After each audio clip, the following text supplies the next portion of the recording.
அரசு உயர்நிலைப் பள்ளிகளில் முதல் 10 இடங்களை பிடிக்கும் மாணவர்களுக்கு இலவச ஓட்டுநர் உரிமம் சேவை வழங்கப்படும் என ஷார்ஜா காவல்துறை அறிவித்துள்ளது. கவுண்டமணி சாரை வைத்துதான் எங்களின் பிழைப்பை ஓடுது. அவர் பேசிய வசனங்களை தான் சில காட்சிகளில் நான் பேசுகிறேன். இதை அவரிடமே சொன்னேன். அவரோ அதுக்கென்னப்பா எடுத்து போட்டு பேசுப்பா, நான் என்ன காப்பிரைட்ஸா கேட்க போகிறேன் என பெருந்தன்மையுடன் சொன்னார் என்று நடிகர் யோகி பாபு தெரிவித்துள்ளார்.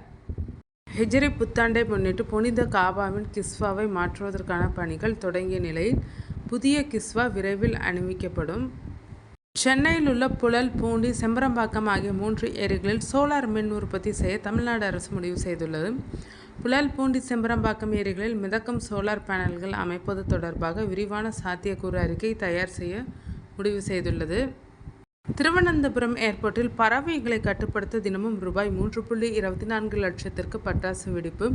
பறவைகளை விரட்ட விமானங்கள் புறப்படும் போதும் தரையிறங்கும் போதும் பட்டாசுகள் வெடிக்கப்படுகின்றனர். இதற்காக 12 இடங்களில் 30 ஊழியர்கள் நியமிக்கப்பட்டுள்ளனர்.